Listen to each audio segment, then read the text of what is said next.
তো আমরা জিওটেকটনিক পড়ছিলাম। জিওটেকটনিকের মধ্যে আজকে যে টপিকটা পড়বো সেটার নাম হচ্ছে ভলকানোজ, ঠিক আছে, বা ভলকানিজম। তো এই ভলকানিজম চ্যাপ্টারে কোন কোন টপিক আমরা কভার করব চলো একটু দেখে নিই। প্রথমে আমরা বেসিক কনসেপ্ট সম্পর্কে জানবো, যে ভলকানোজ কি, ভলকানিজম কি, এ সমস্ত ব্যাপারে। কম্পোনেন্ট অফ ভলকানো পড়বো, যে ভলকানোর কি কি উপাদান থাকে। কজেজ অফ ভলকানিজম, কেন ভলকানিজম হয় সেটা আমরা পড়বো। ইজেক্টেড ম্যাটেরিয়ালস, অর্থাৎ কি কি পদার্থ এই ভলকানিজমের ফলে ভূপৃষ্ঠে বেরিয়ে আসে সেটা পড়বো। টাইপস অফ ভলকানিজম, অর্থাৎ ভলকানিজমের শ্রেণী বিভাগ পড়ব।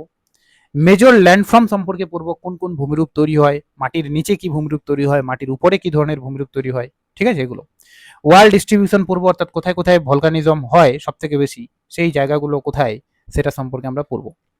ভলকানোজ অ্যান্ড ম্যান পড়ব, অর্থাৎ এই ভলকানিজম মানুষের উপর কিরূপ প্রভাব ফেলে, পজিটিভ কি দিক আছে, নেগেটিভ কি দিক আছে, সেই বিষয়গুলো। আর লাস্টে পড়বো আমরা কি পয়েন্ট। কি পয়েন্ট বলতে কিছু ওয়ান লাইনার কনসেপ্ট আছে এই ভলকানিজম চ্যাপ্টারের, সেগুলো সম্পর্কে আমরা পড়বো। আর এই টপিকগুলো পড়লেই পুরো চ্যাপ্টারটা কিন্তু কমপ্লিট হবে।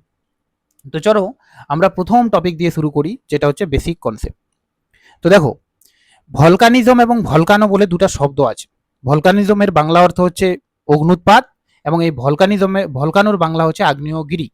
তো অগ্নুৎপাত এবং আগ্নেয়গিরি দুটা কিন্তু এক জিনিস নয়।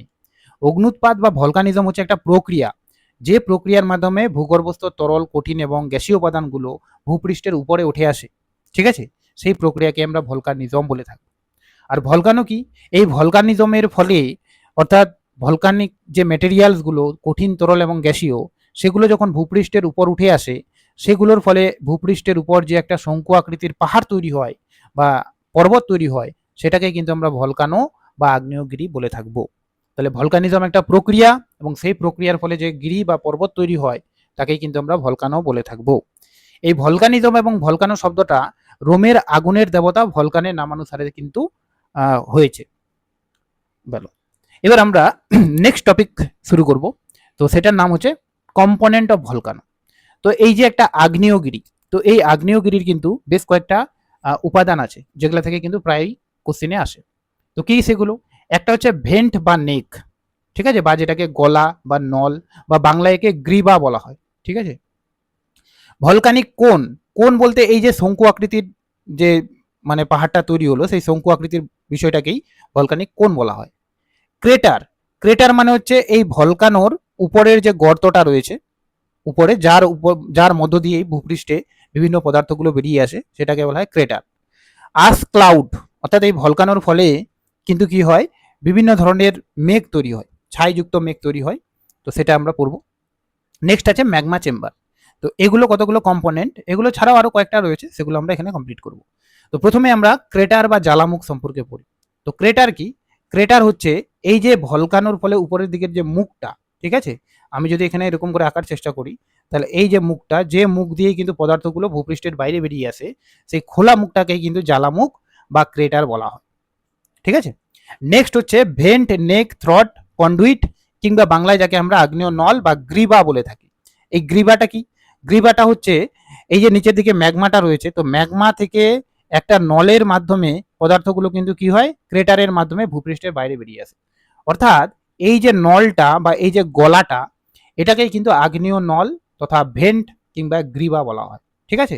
আমরা যদি আমাদের ডায়াগ্রামটাকে খেয়াল করি, তাহলে এইটা কিন্তু হচ্ছে গ্রীবা, ঠিক আছে। এই গ্রীবার মধ্য দিয়েই কিন্তু ভূ অভ্যন্তরস্থ পদার্থগুলো ভূপৃষ্ঠের বাইরে বেরিয়ে আসে, এবং যে মুখ দিয়ে বাইরে বেরোয় সেই মুখটাকেই বলা হচ্ছে ক্রেটার, ঠিক আছে।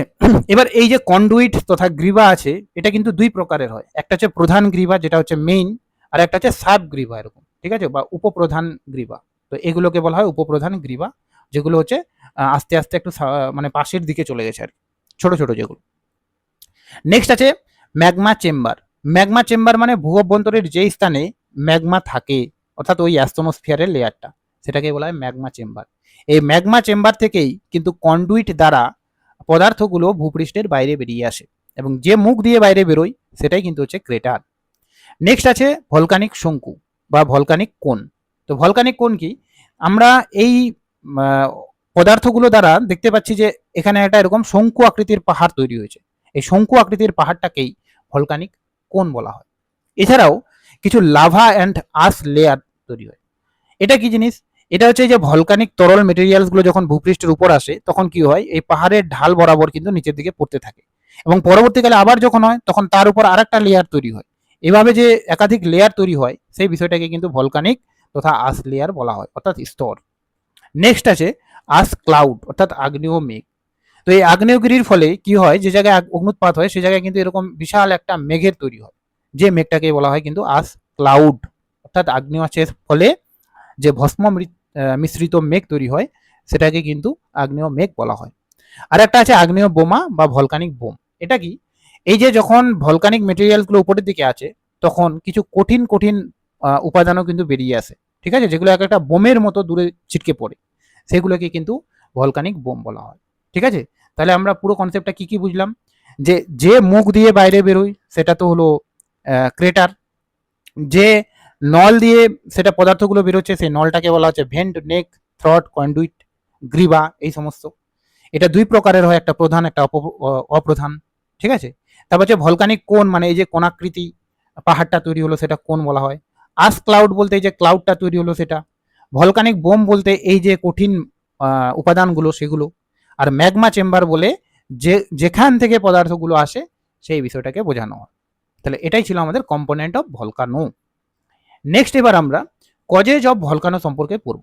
তো এই ভলকানিজম কিন্তু একাধিক কারণে তৈরি হয়। তো মূলত এই কারণগুলো কভার করলেই কিন্তু হয়ে যাবে। এক হচ্ছে high temperature in the earth interior. তো আমরা প্রত্যেকে জানি যে ভূ অভ্যন্তরের কিন্তু প্রচুর পরিমাণ তাপ রয়েছে, যত আমরা ভূপৃষ্ঠ থেকে ধীরে ধীরে নিচের দিকে যাব তত কিন্তু টেম্পারেচারের পরিমাণ বাড়বে, এবং এই টেম্পারেচারের কারণেই ভূ অভ্যন্তরস্থ পদার্থগুলো কিন্তু কি হয়, গলিত হয়ে যায়, অর্থাৎ গলন হয়। এই গলিত হয় বলেই এই পদার্থগুলো পরবর্তীকালে কোনো ছিদ্রপথ দিয়ে ভূপৃষ্ঠের বাইরে বেরিয়ে আসে, যাকেই আমরা অগ্নুৎপাত বলে থাকি। তো যদি নিচের দিকে টেম্পারেচার বেশি না হতো তাহলে সেই উপাদানগুলো তো কঠিন থাকতো, তাহলে সেই কঠিন উপাদানগুলো বাইরে বেরিয়ে আসতো না। তো এই যে উপাদানগুলো বাইরে বেরিয়ে আসছে অর্থাৎ অগ্নুৎপাত হচ্ছে, এর জন্য কিন্তু ভূ অভ্যন্তরের হাই টেম্পারেচারটা অনেকটা দায়ী। নেক্সট আছে weak point of the earth crust. তো ভূপৃষ্ঠের কোন স্থান যদি দুর্বল শিলা দ্বারা গঠিত হয়, দুর্বল বলতে এমন একটা শিলা যেটা নিচ থেকে যদি কেউ আঘাত করে খুব সহজে ফেটে যাবে, তো সেরকম দুর্বল শিলা যদি থাকে তো সেই দুর্বল শিলাকে ভেদ করে এই আগ্নেয় পদার্থগুলো কিন্তু বাইরে বেরিয়ে আসতে পারে। তারপরে আর্থকোয়েক আছে।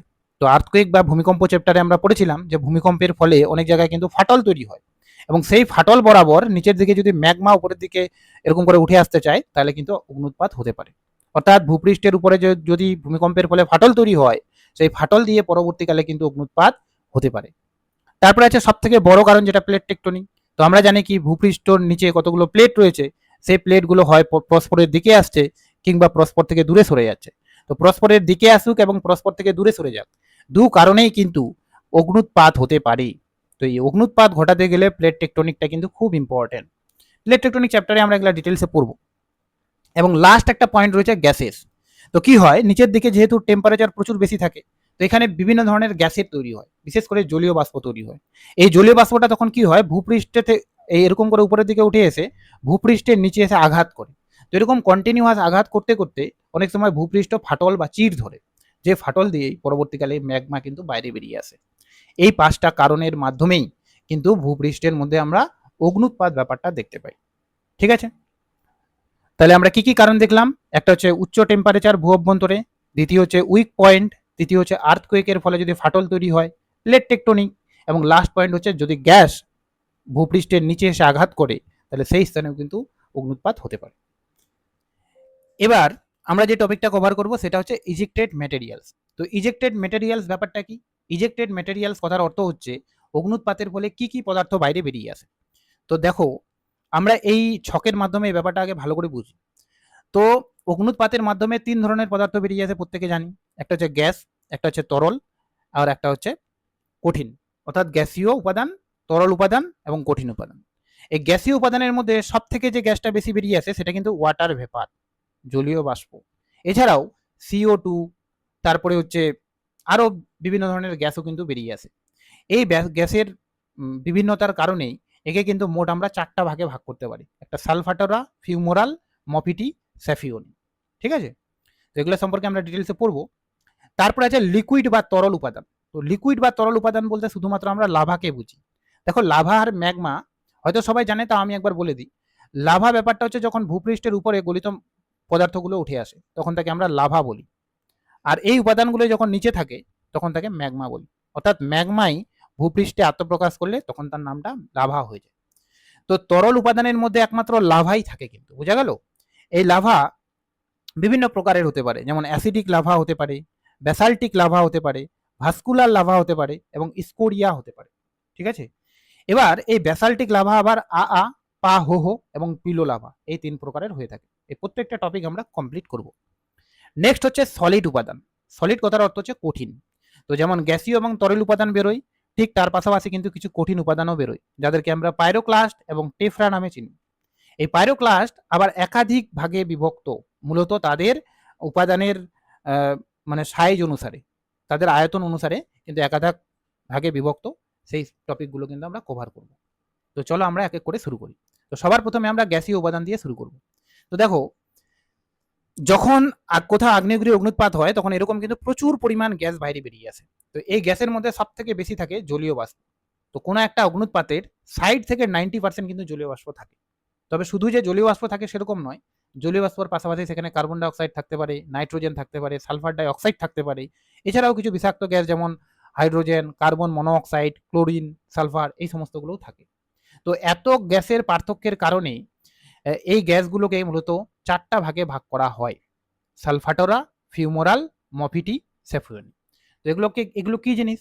তো যদি কোনো গ্যাসের সঙ্গে সালফার মিশ্রিত থাকে, অর্থাৎ সালফারের পরিমাণটা যদি বেশি থাকে, তখন তাকে আমরা সালফাটোরা বলবো। সালফার বা গন্ধক, বাংলায় গন্ধকও বলা হয়। তো সালফার বা গন্ধক মিশ্রিত গ্যাসকে সালফাটোরা বলা হয়। স্মোক বা ধোঁয়া এবং জলীয় বাষ্প মিশ্রিত গ্যাসকে তাহলে কি বলা হবে? ফিউমোরাল বলা হয়। তো যদি কোনো গ্যাসের মধ্যে ধোঁয়া এবং জলীয় বাষ্প বেশি থাকে তখন তাকে কিন্তু ফিউমোরাল বলা হবে।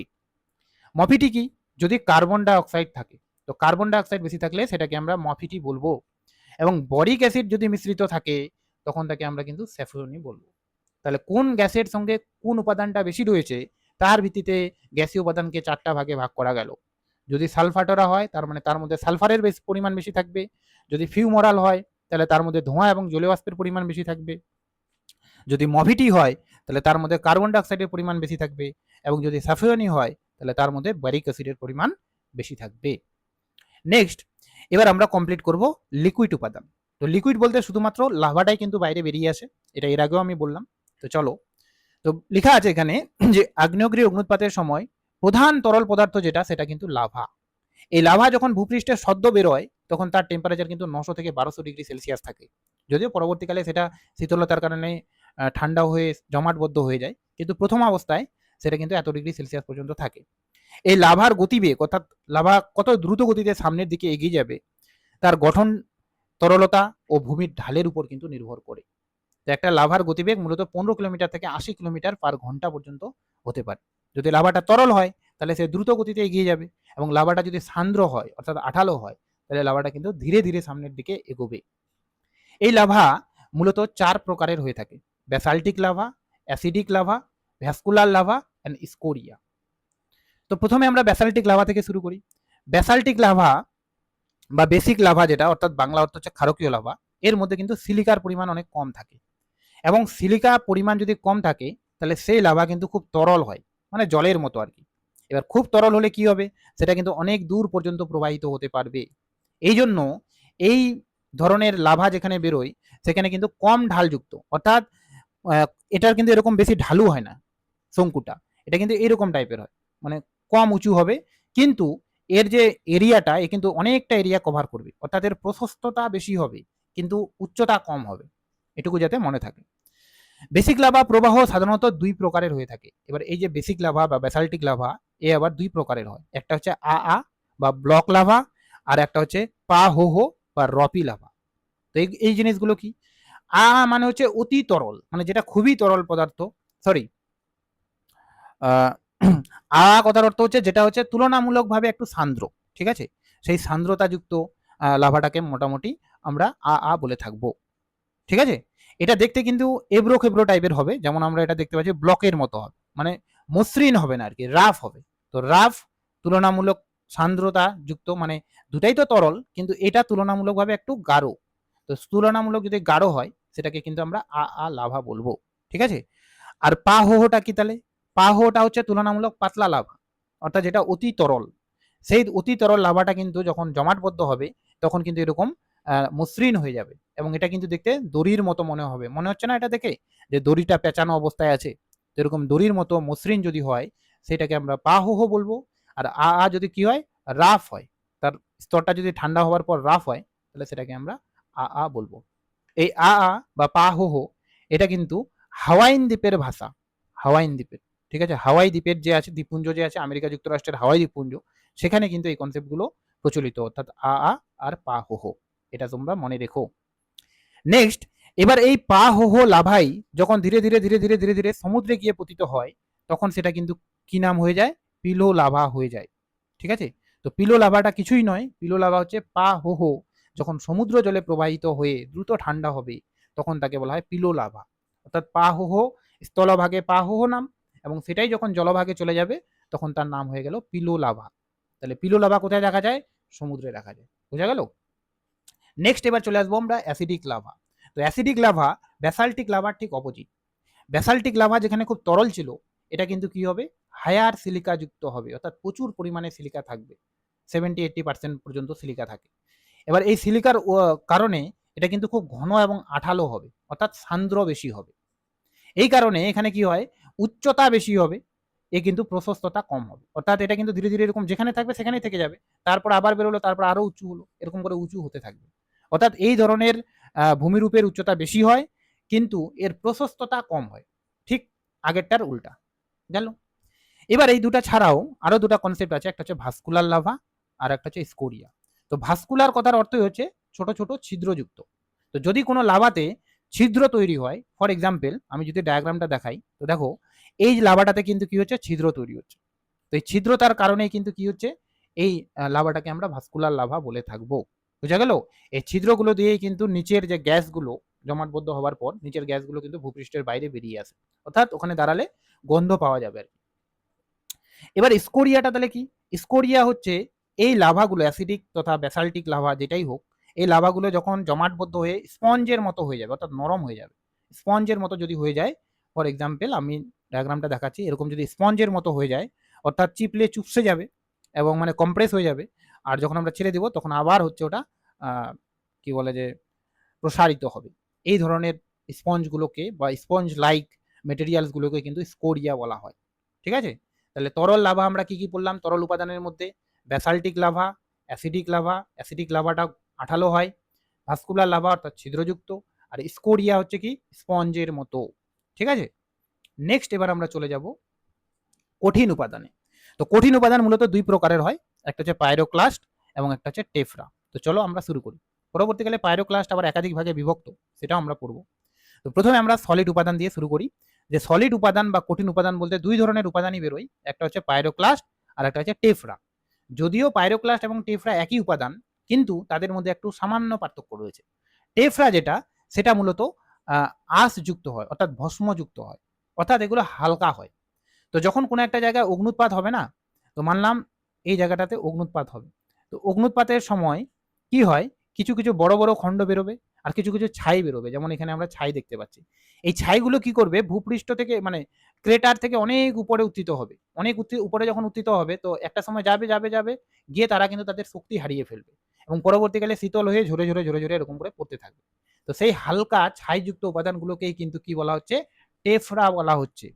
তো টেফরা হচ্ছে পাইরোক্লাস্টের সেই উপাদানগুলো যেগুলো ছাইযুক্ত হালকা হয়, যেটা ক্রেটার থেকে অনেক উপরে উত্থিত হয়। আর তাহলে পাইরোক্লাস্টটা কোনটা? পাইরোক্লাস্ট হচ্ছে সেই বড় বড় উপাদানগুলো যেগুলো কিন্তু বেশি উপরে উত্থিত হবে না, যেগুলো হচ্ছে ক্রেটারের আশেপাশে কিন্তু পড়ে থাকবে। তো বড় বড় উপাদানগুলোকে আমরা পাইরোক্লাস্ট বলে থাকবো। আর টেফরা হচ্ছে ছাইযুক্ত উপাদান যেগুলো অনেক উপরে উত্থিত হবে, পরবর্তীকালে গতি হারিয়ে ফেললে সেগুলো কিন্তু নিচের দিকে পতিত হবে। তো আমরা এরকম বলতে পারি যে সব টেফরাই কিন্তু পাইরোক্লাস্ট, কিন্তু সব পাইরোক্লাস্ট কিন্তু টেফরা নয়। অর্থাৎ টেফরা হচ্ছে পাইরোক্লাস্টের একটা উপাদান যেগুলো অনেক হালকা হয় এবং যেটা ভূপৃষ্ঠ থেকে অনেক উপরে উত্থিত হয়। এই টেফরা শব্দটা প্রথম দেন কিন্তু থোরারিনসন বলে একজন ভূতত্ত্ববিদ 1954 সালে। তো এটা আমাদের মনে রাখতে হবে। এবার এই নিক্ষিপ্ত পদার্থের আকার, কতটা শক্তি রয়েছে, ঠিক আছে, কতটা তাদের সাইজ, এই সমস্তের উপর ভিত্তি করে এরা কিন্তু কেউ কেউ কেউ কেউ হচ্ছে ক্রেটারের কাছে থাকে, কেউ কেউ ক্রেটার থেকে অনেক দূরে থাকে। তো কোনগুলো ক্রেটারের কাছে থাকবে? যেগুলো তুলনামূলক বড় বড় উপাদান। যেমন আমি এই দুটার মধ্যে যদি কম্পেয়ার করি, তাহলে পাইরোক্লাস্টগুলো ক্রেটারের খুব কাছে থাকবে। কিন্তু যেগুলো হচ্ছে টেফরা, সেগুলো তো হালকা, সেগুলো তাহলে অনেক দূরে দূরে গিয়ে পড়তে থাকবে এরকম। তাহলে তুলনামূলকভাবে যেটা হালকা সেটা ক্রেটার থেকে অনেক দূরে থাকবে, আর যেটা ভারী সেটা ক্রেটারের কাছাকাছি থাকবে। এগুলো সম্পর্কে আমরা পড়বো, কিন্তু তার আগে আমরা এবার পাইরোক্লাস্টের শ্রেণীবিভাগটা পড়ে নিই। তো পাইরোক্লাস্ট বিভিন্ন রকমের হতে পারে। যেমন প্রথম আছে ভলকানিক বোম, বা বাংলায় যাকে বলা হয় আগ্নেয় বোমা। তো এই যে পাইরোক্লাস্টের শ্রেণীবিভাগগুলো পড়বো, এগুলো মূলত সাইজের ভিত্তিতে হয়, কোনটা বড় কোনটা ছোট এরকম। তো প্রথমে আছে ভলকানিক বোম। তো ভলকানিক বোম মানে এই যে গলিত মেটেরিয়ালসগুলো বেরোলো, সেই মেটেরিয়ালসগুলো যখন জমাটবদ্ধ হয়ে যাবে, সিম্পল কথা, গোলাকার হয়ে যাবে বা এরকম টাইপের হয়ে যাবে, স্পিন্ডল, তো এরকম যখন হয়ে যাবে তখন সেটাকে আমরা আগ্নেয় বোমা বলে থাকবো। এই আগ্নেয় বোমা কিন্তু 33 মিলিমিটারের চেয়ে বড় হয়, অর্থাৎ মিনিমাম এর 33 মিলিমিটার হবে, এর থেকে বড় হতে পারে, অনেক সময় এটা 64 মিলিমিটার পর্যন্ত হয়ে যায়। ঠিক আছে, এবং এদের যে ওজন সেটা কিন্তু 60 টন পর্যন্ত হতে পারে, অর্থাৎ এগুলো অনেক বড় বড় হয়, বোঝাই যাচ্ছে, সব থেকে বড় এটাই। তো আগ্নেয় বোমা হচ্ছে সাইজ হচ্ছে 33 মিলিমিটার মিনিমাম, এবং এগুলো গোলাকার বা স্পিন্ডেল সাইজের হয়, এবং এগুলো কিন্তু 60 টন পর্যন্ত ভারী হতে পারে। এবার যেহেতু এরা এত বড় বা এত ভারী, যেহেতু এরা কিন্তু কি হয়, গ্রীবা বলছি, ক্রেটারের খুব কাছাকাছি পড়ে থাকবে, অর্থাৎ যে জায়গা থেকে উৎপাত হয় তার খুব কাছাকাছি জায়গায় পড়ে থাকবে, অত দূর কিন্তু যেতে পারবে না। নেক্সট চলে আসলো ইজেক্টেড ব্লক। ইজেক্টেড ব্লকটা কি জিনিস? দেখো, যখন কোনো একটা জায়গায় অগ্নুৎপাত হয় না, তো অগ্নুৎপাত হচ্ছে, তো এই যে গ্রীবা আছে বা এই যে ভেন্ট আছে, তো ভেন্ট দিয়ে যখন গলিত পদার্থগুলো বেরিয়ে আসে, তখন ভেন্ট এই যে এই জায়গায় যে কঠিন উপাদানগুলো থাকে সেগুলো কিন্তু তাদের সংস্পর্শে গলে যায়। কিন্তু এমন কিছু কঠিন উপাদান থাকে সেগুলো কিন্তু গলে না, বুঝা গেল? তো সেই না গলিত পদার্থগুলোই যখন ডিরেক্টলি ভূপৃষ্ঠে উঠে আসবে, ঠিক আছে, ভূপৃষ্ঠে উঠে এসে থাকবে, তখন সেটাকে বলা হয় ইজেক্টেড ব্লক। তাহলে ইজেক্টেড ব্লক কি? তরল লাভা থেকে তৈরি বোমা নয়, বরং আগ্নেয়গিরির ভিতরের বা গোড়ার পুরনো কঠিন শিলার অংশ, বোঝা গেল? এই জন্য এদেরকে বলা হয় ডেট লাভা বা ফাউন্ডেশন রক। ঠিক আছে, অর্থাৎ আগ্নেয় ব্লক, এই ভলকানিক বোম আর ইজেক্টেড ব্লকের মধ্যে একটাই পার্থক্য, ভলকানিক বোম যেটা, সেটা কিন্তু তরল লাভাগুলো জমাটবদ্ধ হয়ে তৈরি হবে, আর ইজেক্টেড ব্লক যেটা, সেটা যেরকম ছিল সেরকমটাই বাইরে বেরিয়ে আসছে, অর্থাৎ ওই গলেইনি, না গলে গলন্ত অবস্থায় সে বাইরে বেরিয়ে আসছে। এই জন্য এদের সাইজগুলো কিন্তু এরকম টাইপের হয়, বিভিন্ন ধরনের হয় আর কি, কিন্তু এরা কিন্তু তুলনামূলকভাবে গোলাকার হবে, এরকম টাইপের হবে, বোঝা গেল?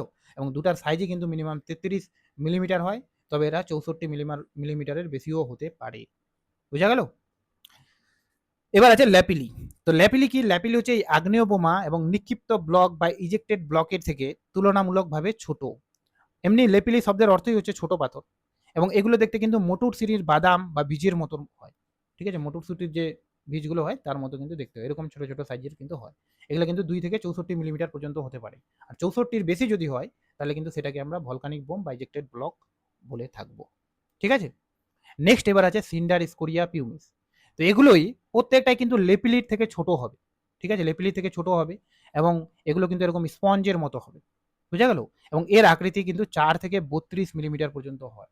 তো 4 থেকে 32 মিলিমিটার যদি হয়, তাহলে সেটাকে আমরা কি বলবো? সিন্ডার বলে থাকবো, স্কোরিয়া বলে থাকবো, পিউমিস বলে থাকবো। তার মানে এগুলো অনেক ছোট ছোট উপাদান, এবং এদের থেকেও ছোট উপাদান যেটা আছে সেটাকে বলা হয় ভলকানিক আশ, অর্থাৎ এটা এত সূক্ষ্ম যে বালির দানার মতো মনে হবে, এবং এরা কিন্তু সিন্ডার, স্কোরিয়া, পিউমিসের থেকেও ছোট ছোট, মানে সূক্ষ্ম সূক্ষ্ম হয়। এবং সব থেকে সূক্ষ্ম উপাদান আরেকটা রয়েছে, যেটার নাম হচ্ছে ভলকানিক ডাস্ট, যেটা মূলত 0.63 মিলিমিটার থেকেও কম হবে, বোঝা গেল? তো 0.63 মিলিমিটারের যদি কম হয় তাহলে তাদেরকে আমরা ভলকানিক ডাস্ট বলবো। তাহলে আমরা কি দেখলাম? সব থেকে সূক্ষ্ম উপাদান হচ্ছে ভলকানিক ডাস্ট, তার থেকে বড় হচ্ছে ভলকানিক আস, এবং তার থেকে হচ্ছে সিন্ডার, স্কোরিয়া, পিউমিস এগুলো, এবং তার থেকে বড় হচ্ছে ল্যাপিলি, এবং তার সব থেকে বড় হচ্ছে ইজেক্টেড ব্লক, অ্যান্ড দেন হচ্ছে ভলকানিক বোম। মনে থাকবে? তো এই যে আমি উপাদানগুলো বললাম, কঠিন উপাদানগুলো, এই উপাদানগুলো কিন্তু অনেক সময় পরীক্ষায় ছোট থেকে বড় হিসাবে সাজাতে দেয়। তো মনে রেখো, সব থেকে ছোট উপাদান হচ্ছে ভলকানিক ডাস্ট, তারপর হচ্ছে আশ, তারপর হচ্ছে সিন্ডার, লেপিলি, ভলকানিক বুম। দেখো এই মানগুলো এক এক বই এক এক রকম থাকে, এই জন্য কনফিউশন হতে পারে, কিন্তু সব থেকে মেইন যেটা ব্যাপার সেটা হচ্ছে ছোট থেকে বড় বা বড় থেকে ছোট মনে রাখাটা, ঠিক আছে? এবার এটা তো আমরা বললাম যে স্থলভাগে আ বা পা হো হো হয়, কিন্তু পিলো লাভাটা মূলত সমুদ্রে তৈরি হয়, এবং পিলো লাভাটা কিন্তু পা হো হো লাভারই একটা অংশ।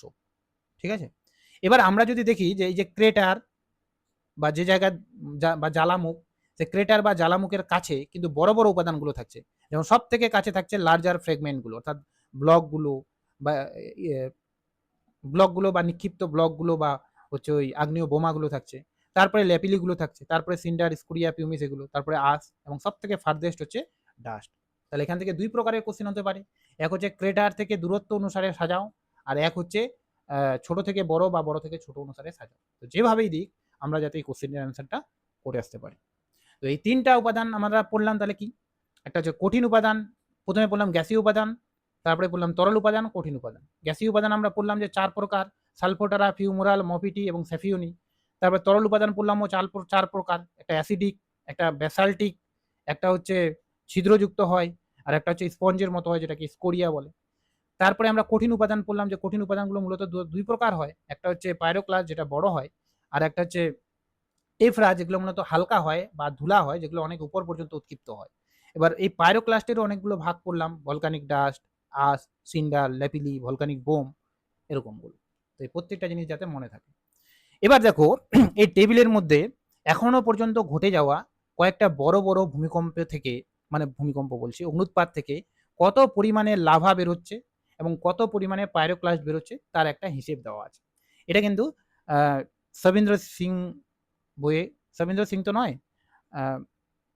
কি যেন নাম, খুল্লার, ডক্টর খুল্লারের বই থেকে দেওয়া আছে। তো যেহেতু বইয়ের মধ্যে এই টেবিলটা উল্লেখ করা আছে, তাহলে এখান থেকে পরীক্ষা কিন্তু আসতেও পারে।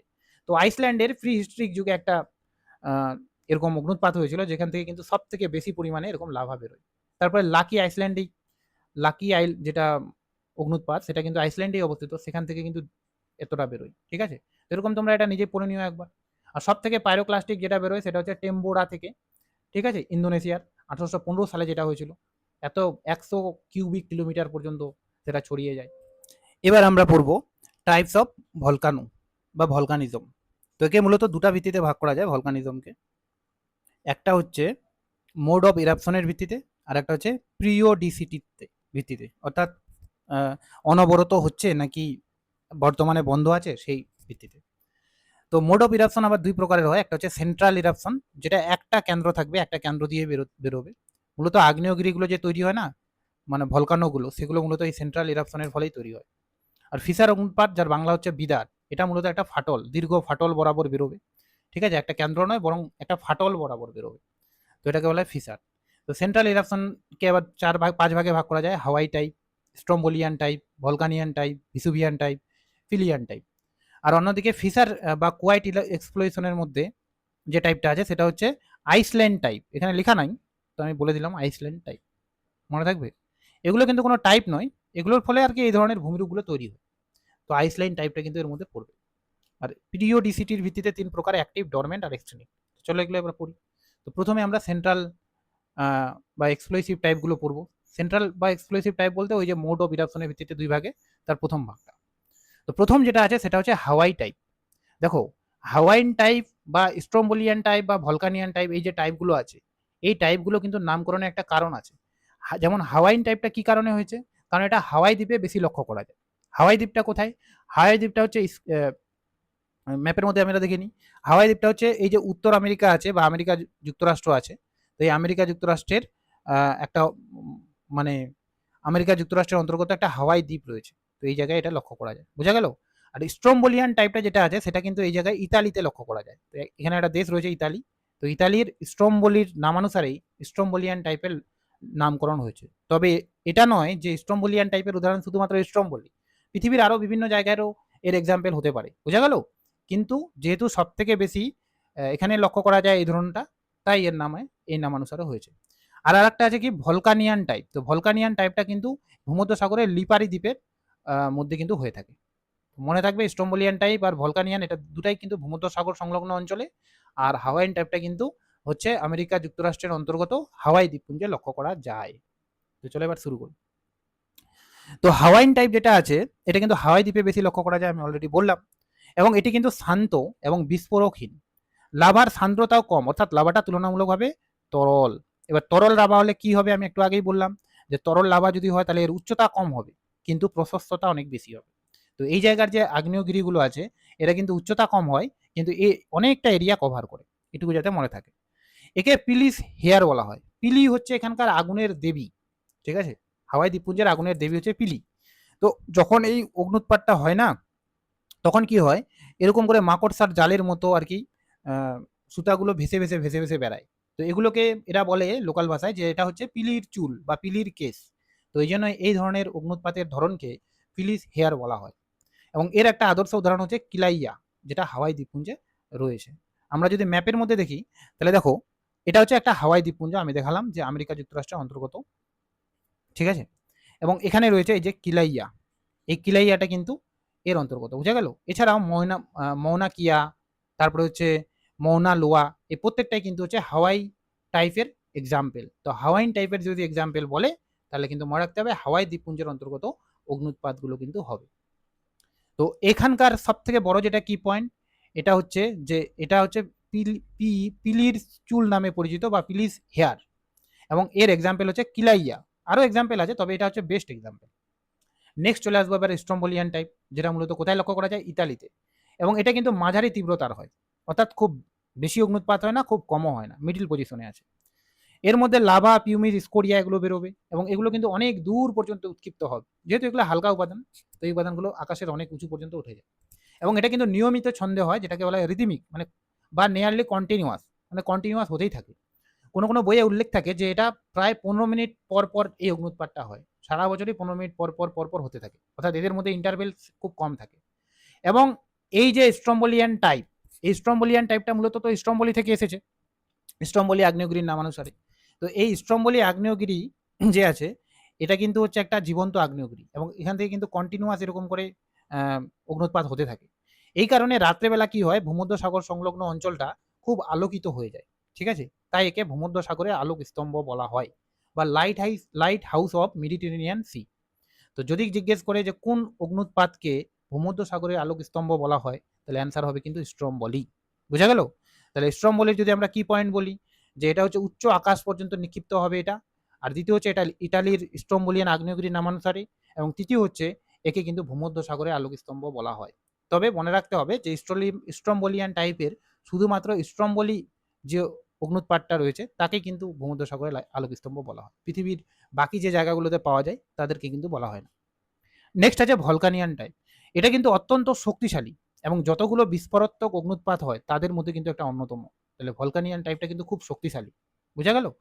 এবং এখানে কিন্তু অত্যন্ত সান্দ্র লাভা বেরোয়। তো সান্দ্র লাভা বেরোলে কি হবে, এর উচ্চতাটা কিন্তু অনেক বেশি হবে, এবং এর প্রশস্ততা কিন্তু খুব কম হবে, ঠিক আছে। এবং এখানে কিন্তু ফুলকপির মতো ছাই মেঘ তৈরি হয়, ভেরি ভেরি ইম্পর্টেন্ট। তো যদি জিজ্ঞেস করে যে কোন অগ্নুৎপাতে ফুলকপির মতো মেঘ তৈরি হয়, তাহলে অ্যান্সার হবে ভলকানিয়ান টাইপ। তাহলে ভলকানিয়ান টাইপের কি পয়েন্ট হচ্ছে, এটা খুব শক্তিশালী, এবং এটা হচ্ছে লিপারি দ্বীপে দেখা যায়, ঠিক আছে, ভূমধ্যসাগরের। এবং এটাতে কিন্তু ফুলকপির মতো ছাই মেঘ তৈরি হয়, ঠিক আছে। তো এবার দেখো আমরা তো হাওয়াই আইল্যান্ডের এক্সাম্পলগুলো দেখলাম, এবার আমরা স্ট্রম্বোলিয়ান টাইপের এক্সাম্পল দেখি। তো সব থেকে মোস্ট এক্সাম্পল তো স্ট্রম্বোলিটাই হবে, যেটা ইটালির ক্লাসিক এক্সাম্পল, মানে এর নামেই তো নামকরণ হয়েছে। আর একটা আছে মাউন্ট এটনা। তো মাউন্ট এটনাটাও কিন্তু ইটালিতে অবস্থিত, এটাও কিন্তু স্ট্রম্বোলিয়ান টাইপের একটা আদর্শ উদাহরণ। ভলকানিয়ান টাইপের উদাহরণের মধ্যে শুধুমাত্র ভলকানো আইল্যান্ড যেটা, সেটা মনে রাখলেই হবে। এছাড়া জাপান আর নিউজিল্যান্ডেও দেখা যায়, তোমরা চাইলে মনে রাখতে পারো, তবে সব এটার উদাহরণগুলোর মধ্যে ভলকানো যে আইল্যান্ডটা সেটাই ইম্পর্টেন্ট, ঠিক আছে। তো দেখো এবার আরেকটা জিনিস জানা উচিত, যে এই যে হাওয়াইন টাইপের এক্সাম্পলগুলো আছে আমি তো বললাম, তার মধ্যে একটা আছে মৌনা কিয়া। এই মৌনা কিয়ার উচ্চতা কিন্তু অনেক বেশি, ইভেন এর উচ্চতা কিন্তু মাউন্ট এভারেস্ট থেকেও বেশি। দেখো মাউন্ট এভারেস্টের বা যে কোনো পর্বতমালার উচ্চতা মূলত সমুদ্র যে পৃষ্ঠ আছে বা সি লেভেল আছে, সি লেভেল থেকে মেজার করা হয়। তো সি লেভেল থেকে যদি মেজার করি, তাহলে এর উচ্চতা কিন্তু 8,849 কিলোমিটার এভারেস্টের। আর আমরা যদি সি লেভেল থেকে এটা মেজার করি মৌনা কিয়াটাকে, তাহলে এর উচ্চতা কিন্তু হচ্ছে 4,207 মিটার বা 4.27 কিলোমিটার। কিন্তু আমাদের মাথায় রাখতে হবে যে মৌনা কিয়া কিন্তু একটা আইল্যান্ড, অর্থাৎ সমুদ্রের উপর ভাসমান রয়েছে। তো এর তো নিচেও প্রশস্ত রয়েছে, এর তো মানে সমুদ্রের তলা থেকে এটা শুরু হয়েছে। তো সমুদ্রের তল থেকে যদি একদম শুরু করি, সি লেভেল থেকে না শুরু করে, তাহলে কিন্তু এর উচ্চতা হয়ে যায় 10,210 মিটার। তার মানে এর বেশিরভাগ অংশটা কিন্তু সমুদ্রের জলে ডুবে রয়েছে। তাহলে একদম যদি বেস থেকে শুরু করি, সি লেভেল থেকে না শুরু করি, তাহলে কিন্তু এর উচ্চতাটা মাউন্ট এভারেস্ট থেকে প্রায় 2,000 মিটার বেশি বা 2 কিলোমিটার বেশি। তো এটা সবাই মনে রাখো, যে এভারেস্ট পৃথিবীর উচ্চতম পর্বতশৃঙ্গ বটেই, কিন্তু সেটা এই জন্য কারণ প্রত্যেকটা পর্বতশৃঙ্গর উচ্চতা সি লেভেলের পর্যন্ত মেজার করা হয়। ঠিক আছে, যদি আমরা সি লেভেল থেকে না করে যেখান থেকে শুরু হয়েছে সেখান থেকে মেজার করার চেষ্টা করি, তাহলে মৌনা কিয়া is the highest peak of the world. ঠিক আছে, তো আমি অলরেডি বললাম যে হাওয়াই দ্বীপপুঞ্জ এই সমস্ত জায়গায় দেখা যাবে, যেটা কিন্তু ইউএস এর অন্তর্গত। আর স্ট্রম্বোলিয়ানটা তো আমরা স্ট্রম্বোলি যেটা সেটা হচ্ছে মূলত ইতালিতে লক্ষ্য করা যায়। আর ভলকানিয়ানটাও কিন্তু এরকম লিপারি দ্বীপে দেখা যায়। এবার যদি আমরা ডায়াগ্রাম দেখি তাহলে দেখো হাওয়াই দ্বীপটার এর উচ্চতা কিন্তু অনেক কম, কিন্তু এ অনেকটা এরিয়া কভার করে আছে। কেন? কারণ এটা কিন্তু তরল লাভা বেরোয়। তো তরল লাভা বেরোলে এরিয়া বেশি কভার করবে, উচ্চতা কম হবে। ঠিক আছে, স্ট্রম্বোলিয়ান টাইমটা মিডিয়াম, ওই জন্য এর উচ্চতাটা তার তুলনায় একটু বেশি, অর্থাৎ হাওয়াইন টাইপের তুলনায়, কিন্তু এর প্রশস্ততা অনেকটা কম হবে হাওয়াইন টাইপের তুলনায়। অন্যদিকে ভলকানিয়ানটা যদি আমরা দেখি, তো ভলকানিয়ানটা সে মোটামুটি একই রকম। এর উচ্চতাটা তুলনা মানে যদি হাওয়াই দ্বীপের তুলনায় বলি তাহলে এর উচ্চতা অবশ্যই বেশি হবে, কারণ এটা তো অতি সান্দ্র লাভা বেরোয়। ঠিক আছে, এবং এর এরিয়াটা কিন্তু অনেকটা কম হবে হাওয়াই দ্বীপের তুলনায়। তো এই ডায়াগ্রামগুলো কিন্তু মনে রেখো, অনেক সময় কিন্তু ডায়াগ্রামের সঙ্গে কোনটা কার ডায়াগ্রাম মিলাতে দিয়ে দেয়, এখন মডার্ন যুগ, পরীক্ষায় দিতেই পারে। নেক্সট আরো দুটা ভাগ আছে আমরা জানি, একটা হচ্ছে পিলিয়ান টাইপ, একটা হচ্ছে প্লিনিয়ান টাইপ। দেখো, পিলিয়ান টাইপ আর প্লিনিয়ান টাইপ দুটা কিন্তু আলাদা আলাদা। ঠিক আছে, পিলিয়ান টাইপ যদি আমরা দেখি, তো পিলিয়ান টাইপ যেটা সেটা কিন্তু এই সমস্ত জায়গায় দেখা যাবে। এই সমস্ত বলতে আটলান্টিক ওশিয়ানের মধ্যে দেখা যাবে। ঠিক আছে, ওয়েস্ট ইন্ডিজ যেখানে বিস্তৃত সেই জায়গা মাউন্ট পিলির নামে কিন্তু নামকরণ হয়েছে। তো মাউন্ট পিলিটা মূলত এই জায়গায় রয়েছে। আর আরেকটা যেটা প্লিনিয়ান বললাম সেটা কিন্তু এই যে ভিসুভিয়াস অগ্নুৎপাতটা রয়েছে সেটাই কিন্তু নাম, বোঝা গেল? অর্থাৎ এটা কিন্তু ভূমধ্য সাগর সংলগ্ন অঞ্চলে রয়েছে, ওখান থেকে নামকরণ হয়েছে, পরে পৃথিবীর বিভিন্ন জায়গায় দেখা যায়। তো পিলিয়ান টাইপ সম্পর্কে পড়ি। এটা হচ্ছে সবচেয়ে শক্তিশালী ও বিস্ফোরণযুক্ত, মানে যতগুলো অগ্নুৎপাত আছে, অগ্নুৎপাতের টাইপ আছে এখনো পর্যন্ত পড়লাম, সব থেকে শক্তিশালী কিন্তু এটা, মনে রেখো এটা। ঠিক আছে, এবং এটা কিন্তু মাউন্ট পিলির নামানুসারে হয়েছে মার্টিনিক দ্বীপের। কোথায় রয়েছে এটা? এটা রয়েছে আটলান্টিক মহাসাগরের বুকে। অত্যন্ত সান্দ্র লাভা ও লাভা ডোম সৃষ্টি হয়, যেহেতু অনেক লাভা সান্দ্র লাভা বেরোয়, ওই জন্য এরকম ডোম বা গম্বুজাকার তৈরি হয়। এবং এটা একটা বিশেষ কারণে বিখ্যাত, যেটা হচ্ছে একে নুয়ে আর্দেন্তি বলে। নুয়ে আর্দেন্তিটা কি জিনিস? তো দেখো, যদি ডায়াগ্রামটা দেখার চেষ্টা করো এখানে, এই যে নুয়ে আর্দেন্তি, তাহলে ধরো একটা এরকম করে ভলকানো আছে, অর্থাৎ আগ্নেয়গিরি আছে। তো যখন আগ্নেয় মেঘ মানে জ্বলন্ত মেঘ আর কি কি হবে, ধীরে ধীরে নিচের দিকে নেমে আসবে, পাহাড়ে ঢালবে এরকম টাইপের, তখন সেটাকে বলা হয় নুয়ে আর্দেন্তি। এই নুয়ে আর্দেন্তির ইংরেজি ওয়ার্ড হচ্ছে গ্লোয়িং ক্লাউড, অর্থাৎ ঠিক আছে। তো গ্লোয়িং অ্যাভালেঞ্চেসও বলে, হট গ্যাস, আশ, এগুলো যখন পাহাড়ে ঢালবে নিচের দিকে নেমে আসবে তখন তাকে বলা হয় নুয়ে আর্দেন্তি। তো নুয়ে আর্দেন্টি টার্মটা কার সঙ্গে জড়িত? ফিলিয়ান টাইপের সঙ্গে জড়িত, ফিলিয়ান। ঠিক আছে, ফিলিয়ান টাইপের সঙ্গে জড়িত, বোঝা গেল? এবং মনে রাখতে হবে যে এর সাথে কিন্তু রিলেটেড আরেকটা টার্ম রয়েছে যেটাকে মাড ফ্লো বলা হয়। মাড ফ্লো আর নুয়ে আর্দেন্তির মধ্যে কি পার্থক্য সেটাই বলার চেষ্টা করছি। মাড ফ্লোটাকে কিন্তু অনেক সময় লাহারও বলে। মাড মানে আমরা বুঝতে পারছি কাদা। তো যখন কোনো পাহাড়ের ধার দিয়ে বেয়ে এরকম কর্দম প্রবাহ হবে, কাদা প্রবাহ, মেঘ নয়, জ্বলন্ত মেঘ নয়, বরং কাদার প্রবাহ হবে, তখন সেটাকে বলা হয় লাহার। তাহলে কর্দম প্রবাহ হলে লাহার বলবো বা মাড ফ্লো। আর এরকম জ্বলন্ত মেঘের বা হট গ্যাসগুলো যদি ধীরে ধীরে নিচের দিকে নেমে আসে তখন তাকে নুয়ে আর্দেন্তি বলবো। তো নুয়ে আর্দেন্তি কোথায় লক্ষ্য করা যায়? পিলিয়ান টাইপের। এবং আরেকটা কথা বলে দিই, এই যে এটা তো মাউন্ট পিলির নামানুসারে হয়েছে পিলিয়ান টাইপটা। তো পিলি নামটা অ্যাকচুয়ালি কেন হয়েছে? কারণ এই জায়গারও আগুনের দেবীর নাম পিলি, সেখান থেকে পাহাড়টার নাম হয়েছে, অর্থাৎ আগ্নেয়গিরিটার নাম হয়েছে, এবং সেখান থেকে পিলিয়ান টাইপেরও নামকরণ হয়েছে। ঠিক আছে, মাউন্ট পিলি 1902 সালে যেটা হয়েছিল, এবং 1902 সালে একটা ভয়ানক এই জায়গায় হয় অগ্নুৎপাত, যার ফলে এখানে অবস্থিত একটা শহর যার নাম হচ্ছে সেন্ট ফিয়ারি। তো এই শহরটা কিন্তু নষ্ট হয়ে যায়। তো অনেক সময় জিজ্ঞেস করে যে কোন ধরনের অগ্নুৎপাতের ফলে সেন্ট ফিয়ারি শহরটা নষ্ট হয়েছিল, তাহলে মাউন্ট ফিলিতে যে অগ্নুৎপাতটা হয়েছিল সেটা। এছাড়া ক্রাকাতোয়া, ক্রাকাতোয়া যেটা কিন্তু ইন্দোনেশিয়ায় রয়েছে, সেই ক্রাকাতোয়াও কিন্তু এর একটা আদর্শ উদাহরণ। তাহলে দেখতে পেলে যে হচ্ছে পিলিয়ান টাইপটা তো দেখা যাচ্ছে কি বলে যে আটলান্টিক ওশিয়ানে, অন্যদিকে ক্রাকাতোয়া তো রয়েছে এশিয়া মহাদেশে। তাহলে এটা কিন্তু অনেক দূরে আছে, কিন্তু তাও এর নাম পিলিয়ান টাইপ এই জন্য কারণ ক্রাকাতোয়া অগ্নুৎপাতের যে লক্ষণটা বা যে তার যে ক্যারেক্টারিস্টিক্স গুলো সেগুলো কিন্তু পিলিয়ান টাইপের মতো, বোঝা গেল? তো এটা যাতে মনে থাকে, ক্রাকাতোয়া কিন্তু একটা আদর্শ এক্সাম্পল পিলিয়ান টাইপের। তাহলে এই পিলিয়ান টাইপ থেকে আমরা কি কি পড়লাম? সব থেকে বিধ্বংসী এক, দুই হচ্ছে মাউন্ট পিলির নামানুসারে হয়েছে, তৃতীয় হচ্ছে অতি সান্দ্র লাভা বেরোয়, চতুর্থ যেটা মোস্ট ইম্পর্টেন্ট সেটা হচ্ছে নুয়ে আর্দেন্তি বলা হয় একে, এবং পঞ্চম আর মোস্ট ইম্পর্টেন্ট হচ্ছে এর ফলে কিন্তু একটা সেন্ট পিয়ারি নামক শহর ধ্বংস হয়েছে। আর ক্রাকাতোয়াটাও কিন্তু এর মধ্যে একটা পড়ে। ক্রাকাতোয়াটা যেহেতু বাইরের, তো অনেকে গোলমাল করে দেয়, পরীক্ষা দিতেই পারে। নেক্সট এবং লাস্ট হচ্ছে প্লিনিয়ান টাইপ।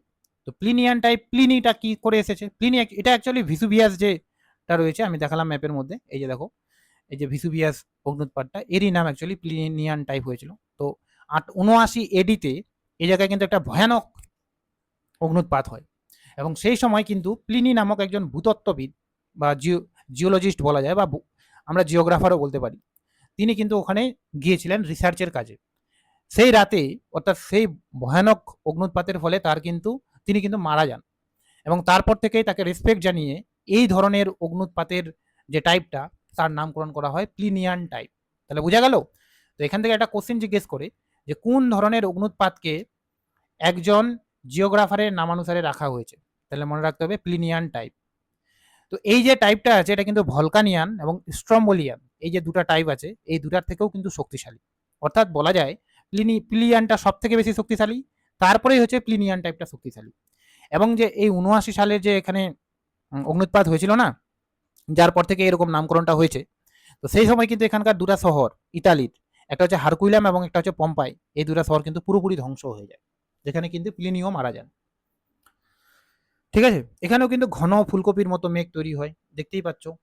এবং এই ধরনের টাইপটা কিন্তু সব থেকে বেশি উঁচু হয়, এমনকি এটা স্ট্রাটোস্ফিয়ারের উপর পর্যন্ত চলে যেতে পারে, এত উঁচু হয়। ঠিক আছে, তো আমরা কয়েকটা এক্সাম্পল দেখে নিই। প্লিনিয়ান টাইপের এক্সাম্পল হচ্ছে মাউন্ট ভিসুভিয়াস, আমি বললামই আগে, ভিসুভিয়াসটাই অ্যাকচুয়ালি এর নামকরণ। সেন্ট হেলেনা, যেটা ইউএসএ রয়েছে, পিনাটুবু, যেটা রয়েছে ফিলিপাইন্সে, টেম্বোরা ইন্দোনেশিয়ার, এবং ক্রাকাতোয়া ইন্দোনেশিয়ার। ভেরি ভেরি ইম্পর্টেন্ট, এগুলো পরীক্ষা খুব যায়।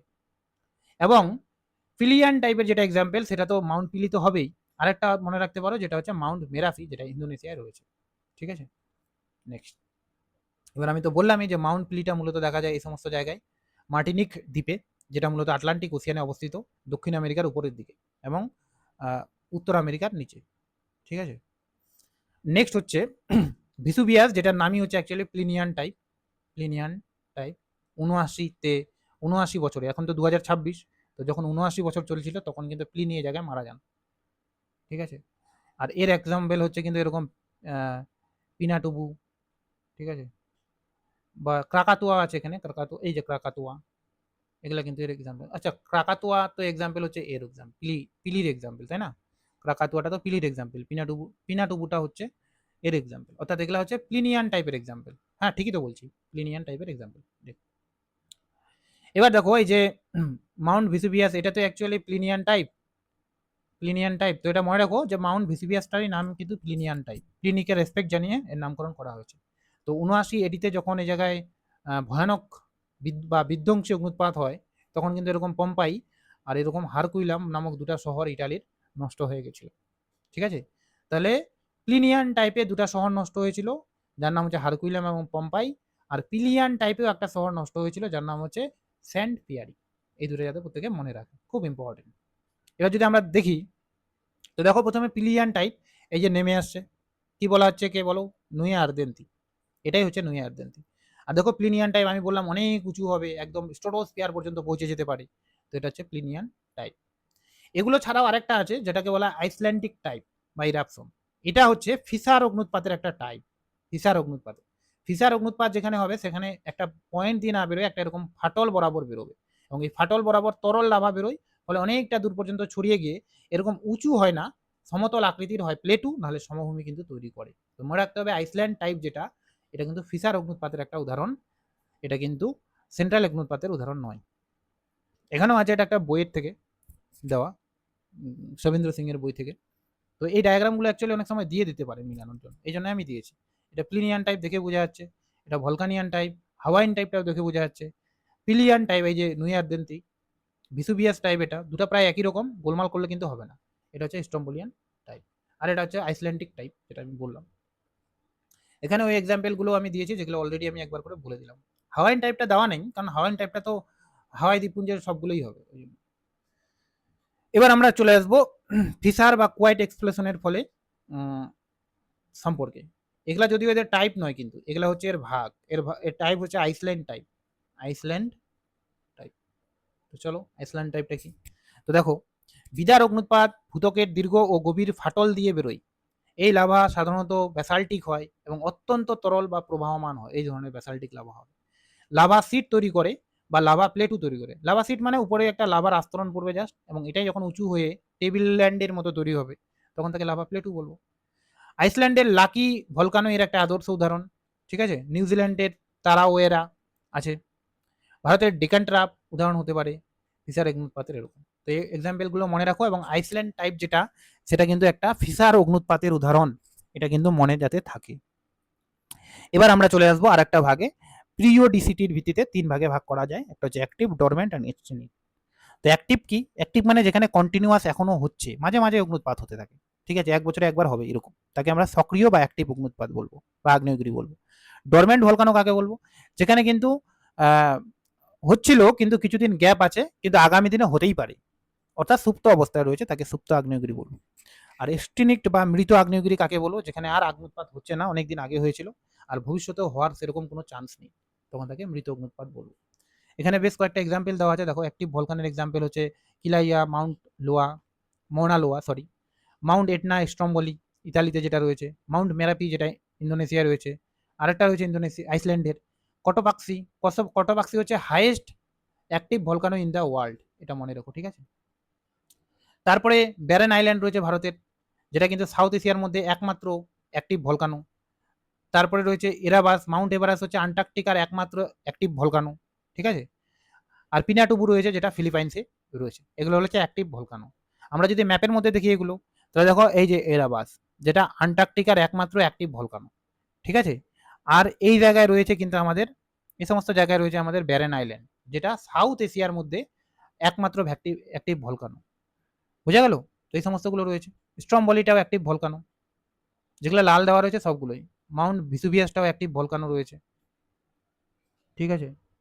কিলিমাঞ্জারো যেটা, এটাও অ্যাক্টিভ ভলকানো একটা, যেটা আফ্রিকাতে রয়েছে, ঠিক আছে। এই মাউন্ট হেলেনা, স্যান্ড হেলেনা বা মাউন্ট হেলেনা যেটা নর্থ আমেরিকায় রয়েছে, সেটাও অ্যাক্টিভ ভলকানো। এদিকে রয়েছে কিলাইয়া, যেটা অ্যাক্টিভ ভলকানো গেল। নেক্সট চলে আসবো আমরা ডরমেন্ট ভলকানো। তো ডরমেন্ট ভলকানোর মধ্যে আছে মাউন্ট ফুজি। তো মাউন্ট ফুজিটা খুব ইম্পর্টেন্ট উদাহরণ, যেটা সুপ্ত অবস্থায় রয়েছে কিন্তু যে কোনো দিন অগ্নুৎপাত হতেই পারে। তারপরে রয়েছে মাউন্ট ভিসুভিয়াস, ঠিক আছে। মনে রাখবে এটনাটা কিন্তু অ্যাক্টিভ এবং ভিসুভিয়াসটা কিন্তু ডরমেন্ট, বুঝা গেল। মাউন্ট মৌনা কিয়া, মৌনা লোয়া যেটা, ওটা অ্যাক্টিভ হাওয়াই দ্বীপপুঞ্জের, আবার মৌনা কিয়া যার উচ্চতা সব থেকে বেশি, সেটা কিন্তু হচ্ছে ডরমেন্ট অবস্থায় রয়েছে।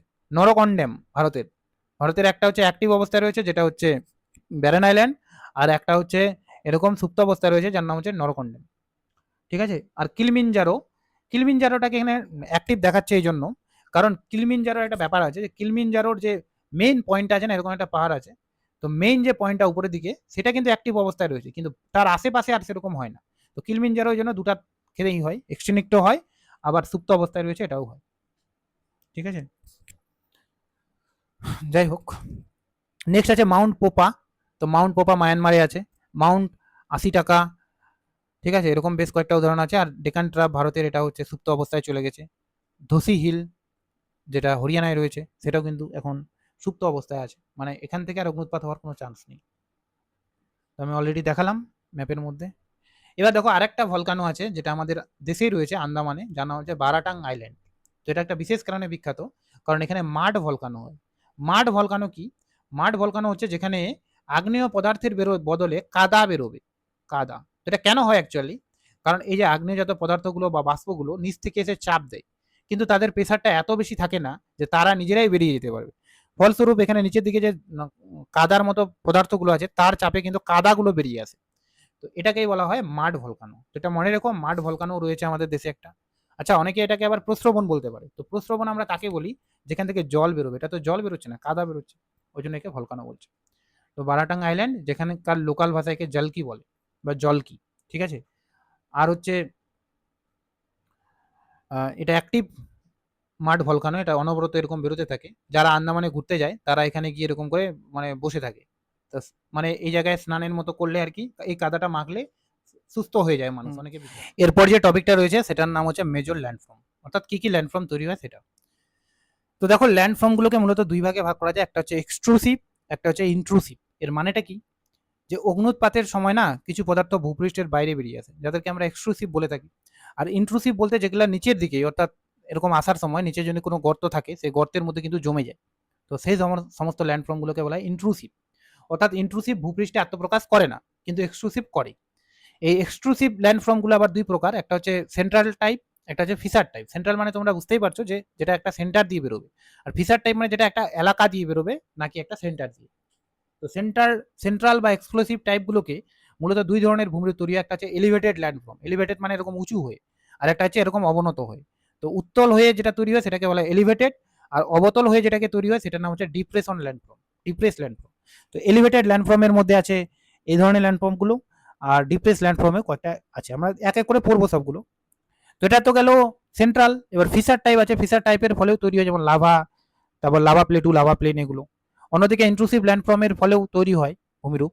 তো মেইনলি এটা এগুলা না পড়ে এই যে এগুলো ব্যাথলিথ, ল্যাকোলিথ, ফ্যাকোলিথ এগুলো পড়বো।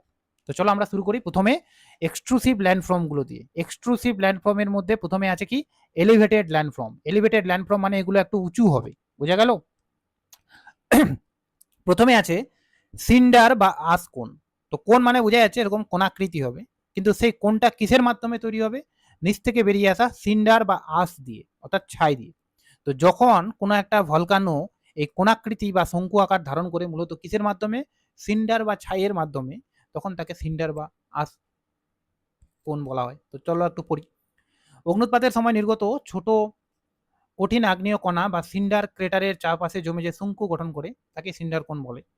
একাধিক বিস্ফোরণের ফলে এটা সৃষ্টি হয়, এবং বড় কণা ক্রেটারের কাছে, সূক্ষ্ম কণা বাইরের দিকে জমে। অলরেডি আমরা পড়লাম এগুলো।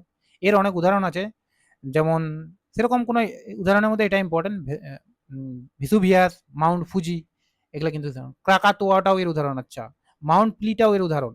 যেগুলো নাম না খুব জানা, সেই নামগুলো কিন্তু পরীক্ষায় দেয়। নেক্সট আছে কম্পোজিট কোন। এটাকে বলা হয় স্ট্রাটো কোন বা স্তরযুক্ত। তো কম্পোজিট কোনটা অ্যাকচুয়ালি কেন তৈরি হয়? একাধিক পদার্থ দ্বারা মিশ্রণের ফলে তৈরি হয়। একবার একটা লেয়ার তৈরি হলো নির্গত হয়ে, পরবর্তীকালে তার উপর আরেকটা লেয়ার তৈরি হলো, আরেকটা হলো, আরেকটা হলো, এরকম লেয়ারে লেয়ারে তৈরি হতে থাকে। এই জন্য একে স্ট্র্যাটো কোন বলা হয়। আর লেয়ারে লেয়ারে তৈরি হয় মানে কি বিভিন্ন ধরনের পদার্থ দ্বারা তৈরি হয়, যে কারণে একে কম্পোজিট কোনও বলা হয়। তো দেখো পড়ো। মিশ্র আগ্নেয়গিরি হলো এমন এক ধরনের আগ্নেয়গিরি যেখানে ব্যাসাল্টের তুলনায় ঠান্ডা ও বেশি সান্দ্র লাভা বের হয়, বোঝা গেল? এদের অগ্নুৎপাত সাধারণত এক্সপ্লোসিভ টাইপের হয়, অর্থাৎ বিস্ফোরক হয়। শুধু লাভা নয়, তার পাশে কিন্তু পাইরোক্লাস্টিক মেটেরিয়াল, ছাই প্রচুর পরিমাণে বের হয়, এবং যে কারণে কিন্তু একে বলা হয় কি কম্পোজিট ভলকানো। বিভিন্ন পদার্থের স্তর নিয়ে তৈরি হয়, তাই একে কম্পোজিট ভলকানো বলে, বলাই আছে এখানে। এর উদাহরণ হচ্ছে মাউন্ট সাস্টা, মাউন্ট রেইনার, ঠিক আছে, মেয়ন, ফুজি। মাউন্ট ফুজিটা খুব ইম্পর্টেন্ট। মাউন্ট কটোপাক্সি, এগুলা কিন্তু উদাহরণ। কটোপাক্সি, মাউন্ট ফুজি, এই দুটা খুব ইম্পর্টেন্ট। নেক্সট, এবার আছে বেসিক লাভা কোন বা হচ্ছে লাভা সিল্ট। তো বেসিক লাভা কোন মানে কি?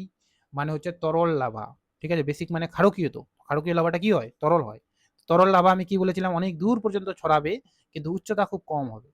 তো যে সিল্ড, সিল্ড সিল্ডের মানেটা কি? আগেকার দিনে রাজারা যখন যুদ্ধ করতো, তো এরকম একটা অস্ত্র সামনে ধরতো না, যাতে শত্রুদের হাত থেকে নিজেকে রক্ষা করতে পারে। তো এটা কিন্তু কি হয়, এরকম হালকা উঁচু হয়। তো এরকম হালকা উঁচু এই ধরনের ভূমিরূপগুলো তৈরি হয় এটার মতোই দেখতে, বলে এর নামকরণ করা হয়েছে সিল্ট ভলকানো। তো পৃথিবীর সবচেয়ে বড় আগ্নেয়গিরির মধ্যে অন্যতম, মানে যতটা এরিয়া এ কভার করে সেই রকম আর কেউ কভার করে না, সব থেকে বড় বলা যেতে পারে।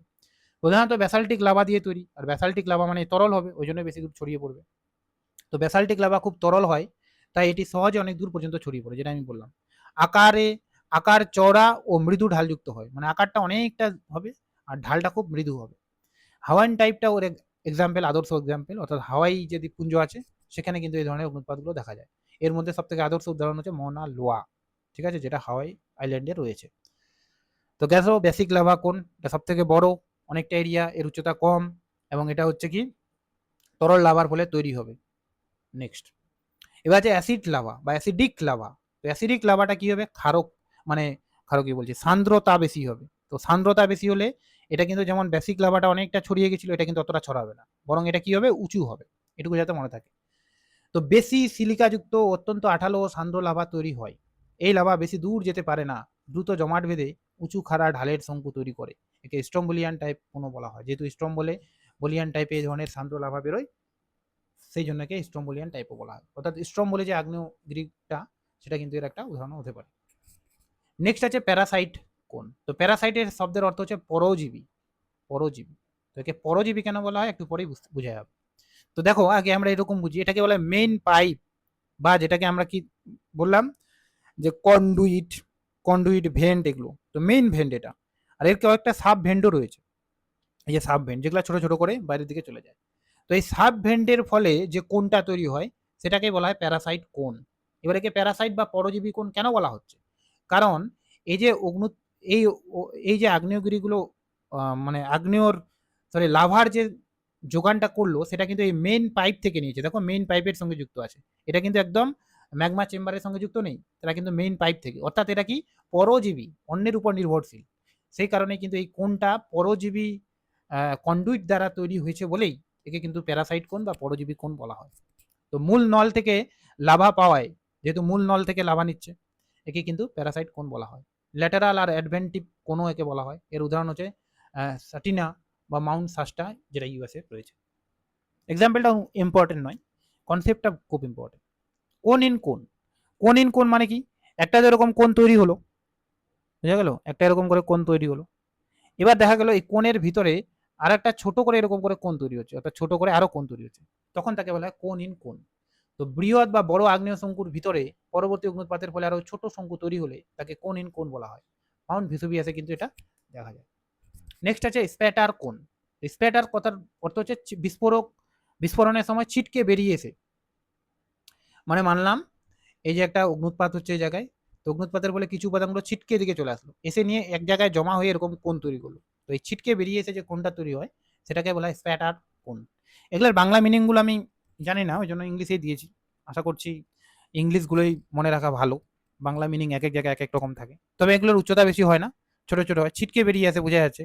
আরিজোনা প্রদেশে কিন্তু একটা দেখা যায় এরকম সানসেট ক্রেটার এর মধ্যে দেখা যায়, ঠিক আছে। নেক্সট আছে ডোম বা মাউন্ট। তো ডোম বা মাউন্ট মানে বোঝা যাচ্ছে, ডোম মানে হচ্ছে গম্বুজ আকৃতির এরকম টাইপের, ঠিক আছে, কোন আকৃতির না কিন্তু গম্বুজ আকৃতি। তো যখন এরকম ভূমিরূপ তৈরি হয় তখন তাকে গম্বুজ বলা হয়। তো আগ্নেয়গিরির মুখের চারপাশে সান্দ্র লাভা জমে খাড়া ঢালযুক্ত গম্বুজ আকৃতির ভূমিরূপ এটা। উইলিয়ামসের মতে ডোম তিন ধরনের হয়, কি কি, একটা প্লাগ ডোম, ইন্ডোজেনিয়াস ডোম, এক্সোজেনিয়াস ডোম। তো ডোমগুলো কিভাবে তৈরি হচ্ছে তার ভিত্তিতে কিন্তু বিভিন্ন রকমের হয়। যেমন প্লাগ ডোমটা কি, তো বলেছে আগ্নেয় নলের ভিতরের লাভা উপরে ওঠে। তার মানে এই যে আগ্নেয়গিরির অগ্নুৎপাতের ফলে এই যে নলটা আছে বা ভেন্টটা আছে, এই ভেন্ট দিয়ে লাভাটা যখন উপরের দিকে উঠে আসবে এবং এরকম ডোম হবে, তখন সেটাকে বলা হয় প্লাগ ডোম। বুঝা গেল, অর্থাৎ মেইন যে লাভাটা সেটাই কিন্তু বাইরে বেরিয়ে আসে। একটা আছে ইন্ডোজেনিয়াস লাভা। এটা কি হয়, লাভাটা তো নিচের দিকে, ইন্ডোজেনিয়াস মানে বোঝা যাচ্ছে নিচের দিকে, ভিতরের দিকে। তো লাভাটা নিচের দিকে থাকছে, কিন্তু লাভাটা ভূপৃষ্ঠে এসে আঘাত করার ফলে ভূপৃষ্ঠটা এরকম ডোম যুক্ত হয়ে গেছে, অর্থাৎ গম্বুজ আকৃতি হয়ে গেছে। তো ভিতর থেকে লাভা ফুলে উঠে তৈরি হয়। লাভাটা আত্মপ্রকাশ করে না, কিন্তু লাভাটা এমন করে ফুলে যায় যে ভূপৃষ্ঠটা কিন্তু এরকম গম্বুজাকার হয়ে যায়, তখন তাকে আমরা ইন্ডোজেনিয়াস ডোম বলবো। যেমন মাউন্ট পিলিয়ের একটা আদর্শ উদাহরণ। নেক্সট আছে এক্সোজেনিয়াস ডোম। তো এক্সোজেনিয়াস ডোম কি, যখন আগ্নেয়গিরির মুখ বা ফাটল দিয়ে লাভা বেরিয়ে এসে স্তরে স্তরে জমা হয়, মানে লাভার একবার বেরিয়ে আসলো, তারপরে আবার একটা লেয়ার হলো, আবার একটা লেয়ার হলো, এরকম করে বারবার লেয়ার হতে হতে যখন তৈরি হয় সেটাকে বলা হয় এক্সোজেনিয়াস ডোম। তো প্লাগ ডোম আর এক্সোজেনিয়াস ডোম অনেকের কনফিউশন হতে পারে। প্লাগ ডোমটা একবারই তৈরি হয় আর কি, ঠিক আছে, বেরোলো তৈরি হলো, কিন্তু এটা স্তরে স্তরে তৈরি হবে, যেমন হাওয়াই ভলকানোগুলো এরকম হয়, ঠিক আছে। তো আশা করি এটা বোঝা গেছে ডোমটা। নেক্সট আছে ভলকানিক প্লাগ বা ভলকানিক নেক। এটা একটা বিশেষ ধরনের ভূমিরূপ, কি আমি একবার বলছি। এটা মানলাম একটা এরকম করে অগ্নুৎপাত, ঠিক আছে, এই জায়গায় একটা এরকম ভেন্ট বা নল রয়েছে। তো অনেক সময় কি হয়, লাভাটা কিন্তু এখানেও জমাটবদ্ধ হয়ে যায়। তো মানলাম এখানে জমাটবদ্ধ হয়ে গেল, পরবর্তীকালে এই যে অংশগুলো, বাইরের অংশগুলো এক্সোজেনেটিক প্রক্রিয়ার ফলে, অর্থাৎ নদী, হিমবাহ, বায়ু, এগুলোর ফলে কি হলো, ক্ষয় হয়ে গেল। ক্ষয় হওয়ার ফলে বাকি অংশগুলো তো ক্ষয় হয়ে গেল, কিন্তু এটা তো লাভা জমাট বেঁধে তৈরি হয়েছিল গ্রিভাটা বা ভেন্টটা, ফলে এই অংশটা এরকম করে থেকে যায়। সেটাকেই কিন্তু বলা হচ্ছে ভলকানিক প্লাগ বা ভলকানিক নেক। নেক এই জন্য বলা হয় কারণ এটা তো নেকটাই। একটা ডায়াগ্রামও দিয়েছি, ইউএসএ তে, এটা ইউএসএর কোনো একটা জায়গা, ঠিক আছে, ডেভিলস টাওয়ার সম্ভবত এটা, যদিও আমি শিওর নয়। তো ভলকানিক নেকটা বোঝা গেল আশা করি। তো এই ছিল কতগুলো আমাদের এক্সট্রুসিভ ভলকানো, মানে এক্সট্রুসিভ ল্যান্ডফর্ম।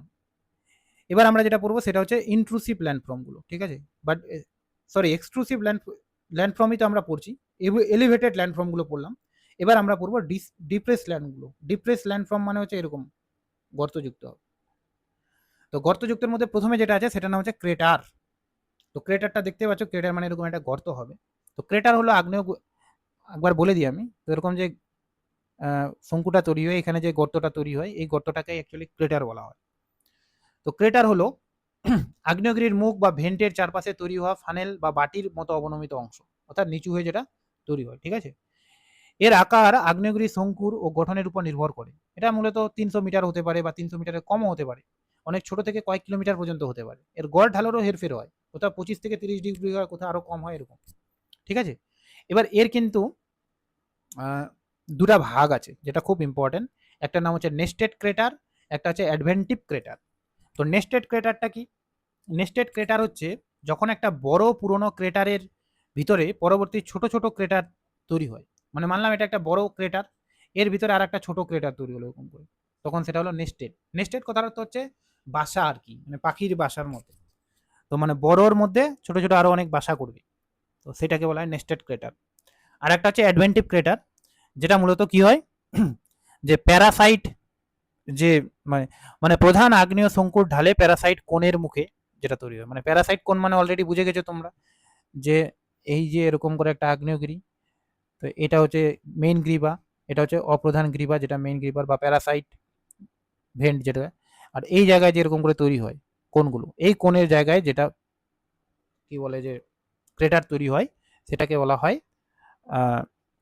অ্যাডভেন্টিভ ক্রেটার।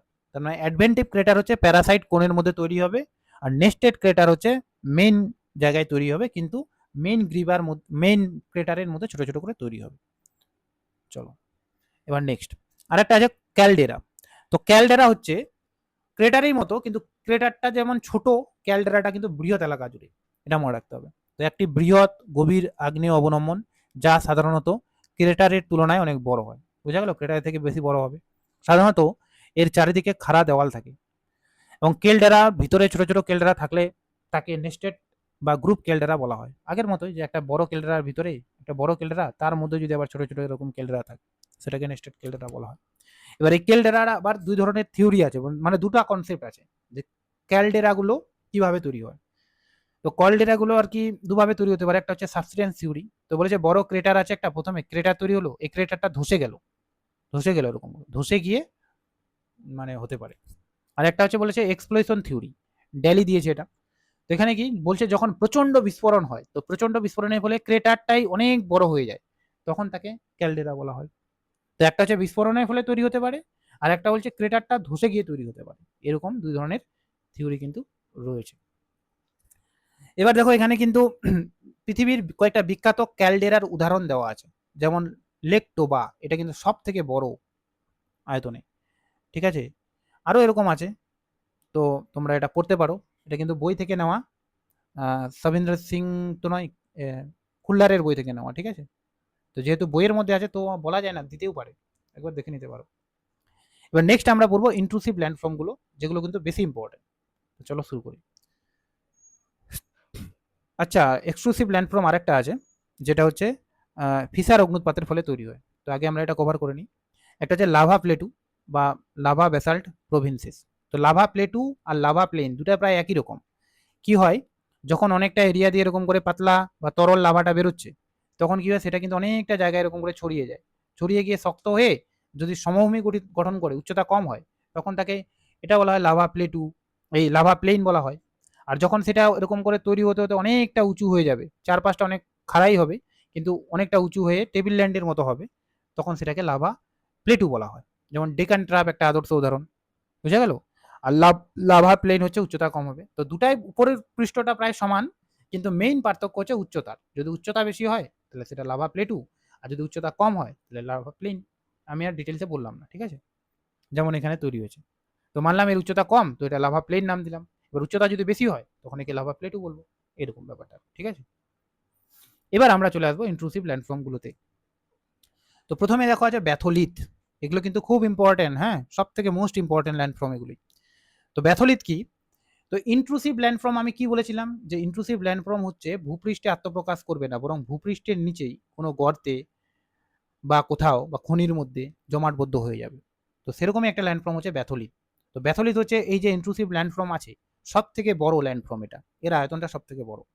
তো কি হয়, ভূত্বকের গভীরে বেশি পরিমাণে ম্যাগমা ধীরে ধীরে ঠান্ডা হয়ে বড় গম্বুজের মতো গ্রানাইট শিলার পিণ্ড তৈরি করলে তখন তাকে ব্যাথলিট বলা হয়।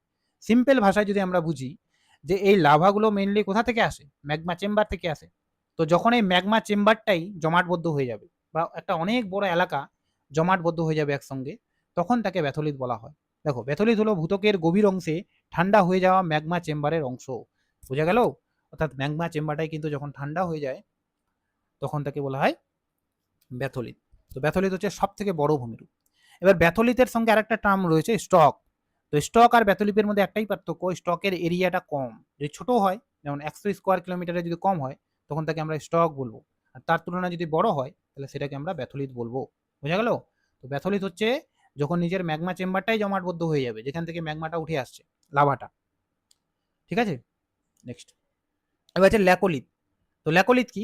দেখো, আগে ল্যাকোলিথ হচ্ছে ভূত্বকের গভীরে ম্যাগমা জমে গম্বুজের মতো, মানে ভূত্বকের কথা যদি এরকম গম্বুজ আকৃতির অর্থাৎ উঁচু হয়ে যায় তখন তাকে বলা হয় ল্যাকোলিথ। তো ল্যাকোলিথটা উত্তল লেন্সের মতো হয়। লেন্স উত্তল লেন্স মানে কি এরকম হয়, হালকা উঁচু, বেশি উঁচু না, হালকা উঁচু। নিচের অংশ সমতল, নিচ দিকে, এগুলো অতটা ইম্পর্টেন্ট নয়, মেন কথা হচ্ছে এটা উত্তল লেন্সের মতো হবে। ল্যাকোলিথ লেন্সের মতো বা গম্বুজাকার হয়, হালকা উঁচু হয়। কর্ণাটক মালভূমিতে এরকম দেখা যায়। লোপোলিথ। তো লোপোলিথ কি? লোপোলিথ হচ্ছে ল্যাকোলিথের ঠিক উল্টা। ল্যাকোলিথটা যেমন হালকা উঁচু, লোপোলিথটা হচ্ছে হালকা নিচু। তো হালকা নিচু মানে সরার মতো, ওই যে তাওয়া আর কি, রুটি ফুটি বানায় যে ওগুলো।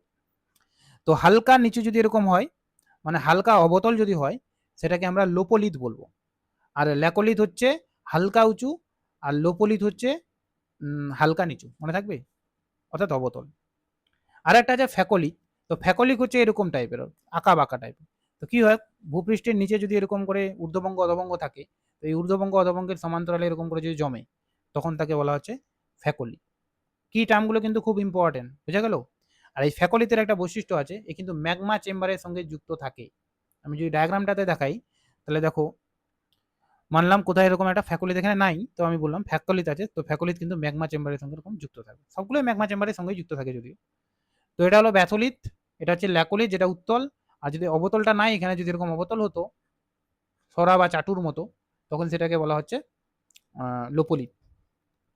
আর ফ্যাকোলিটটা কি হচ্ছে? ফ্যাকোলিটটা হচ্ছে যদি এরকম ঊর্ধ্ববঙ্গ অধবঙ্গের মতো থাকতো, তাহলে সেই ঊর্ধ্ববঙ্গ অধবঙ্গের মধ্যে যদি থাকতো তাহলে সেটাকে বলা হয় ফ্যাকোলিথ।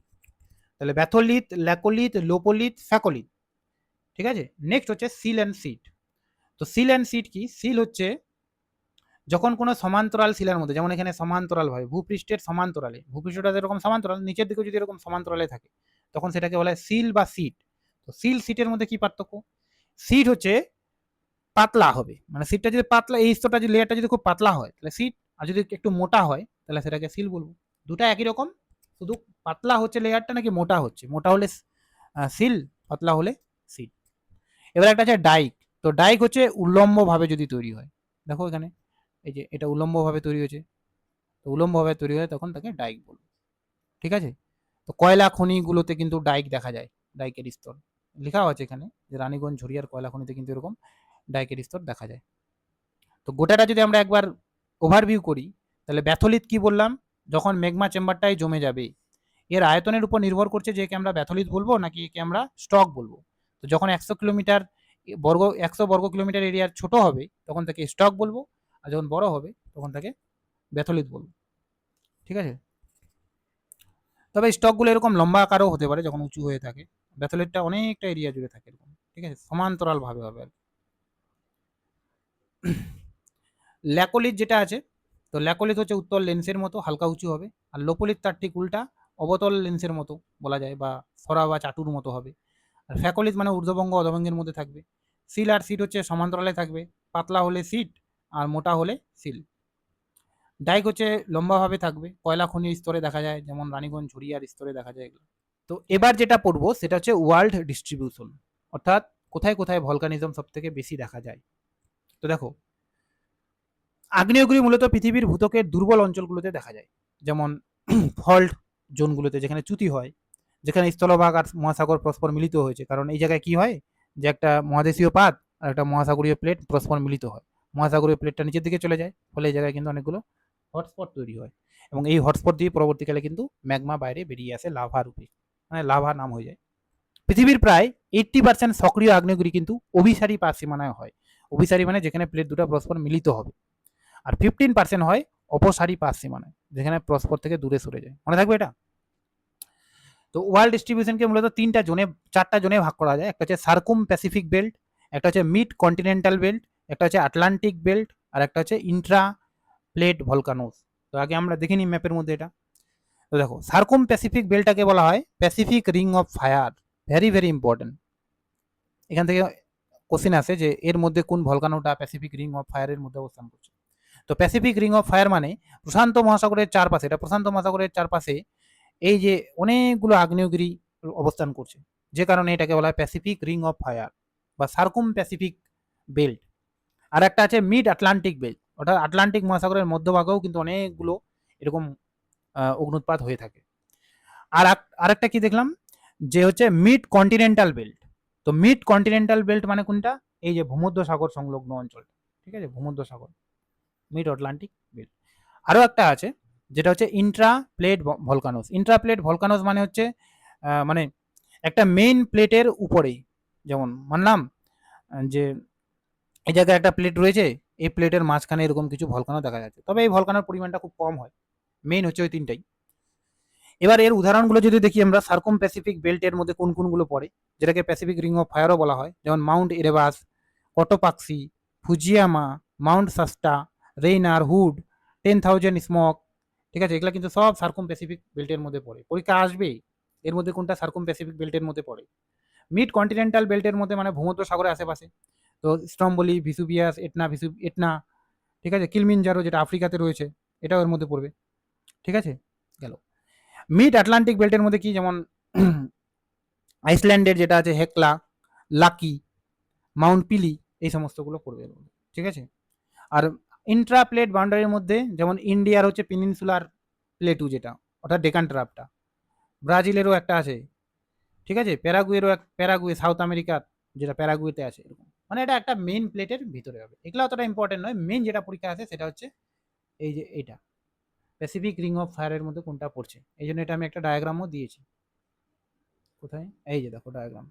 তো এখানে দেখো যেগুলো যেগুলো আছে, যেমন এখানে যদি আমরা এদিকে শুরু করি, ক্রাকাতোয়া, মেরাফি, ঠিক আছে, এগুলো কিন্তু এর মধ্যে পড়ছে। তারপরে হেলেন হেলেনাটাও পড়ছে, বোঝা গেল, রেইনারটাও পড়ছে। তারপরে এদিকে যদি চলে আসি আমরা, নিচের দিকে এই সমস্ত জায়গায় আছে একটা মাউন্ট এরেবাস, এগুলোও কিন্তু পড়ছে, এরকম মনে রাখো। এমনকি মৌনা লোয়া, মৌনা কিয়া, এগুলোও কিন্তু প্যাসিফিক রিং অফ ফায়ারের মধ্যে পড়ছে। এটা কিন্তু খুব ইম্পর্টেন্ট, এর মধ্যে কোন আগ্নেয়গিরিটা প্যাসিফিক রিং অফ ফায়ারের মধ্যে পড়ে বা পড়ে না, এই ধরনের কোশ্চেনের জন্য। নেক্সট এবার পড়বো আমরা ভলকানোস অ্যান্ড ম্যান। এখানে আমরা কি পড়বো? এখানে পড়বো যে ভলকানো মানুষের কি কি উপকারে আসে আর কি কি অপকারিতা, মানে কি কি পজিটিভ দিক রয়েছে, কি কি নেগেটিভ দিক। তো ভূ অভ্যন্তরের চাপ যেহেতু এর মাধ্যমে ভূপৃষ্ঠে বেরিয়ে, মানে কি হয়, অগ্নুৎপাতের ফলে কিছু পরিমাণ লাভা তো বাইরে বেরিয়ে আসে, ফলে ভূ অভ্যন্তরের চাপটা কিন্তু অনেকটা কমে যায়। আর এটা কিন্তু খুব ভালো একটা পজিটিভ দিক। পৃথিবীর অভ্যন্তরের সম্পর্কে জানা যায়, তো কিছু মেটেরিয়ালস উপরের দিকে উঠে আসে, সেগুলোকে পরীক্ষা নিরীক্ষা করে আমরা জানতে পারি। উর্বর মাটি সৃষ্টি করে, অনেক সময় উর্বর মাটিও সৃষ্টি হয়। খনিজ সম্পদ পাওয়া যায় অনেক রকম। গিজার উষ্ণ প্রস্রবণের সৃষ্টি হয় অনেক সময়। ভূতাপ কেন্দ্রের উৎপাদনে সাহায্য করে। এগুলো গেল পজিটিভ দিক। কিছু অপকারিতা রয়েছে, যেমন প্রাণী আর সম্পত্তির ক্ষতি হয়, ভূমিকম্প ঘটতে পারে, কৃষিজমি ধ্বংস হয়, সামুদ্রিক জীবের ক্ষতি হয়, বিষাক্ত গ্যাস পরিবেশে দূষিত করে, ঠিক আছে, আর ভূমিরূপের বা মানচিত্রের পরিবর্তন।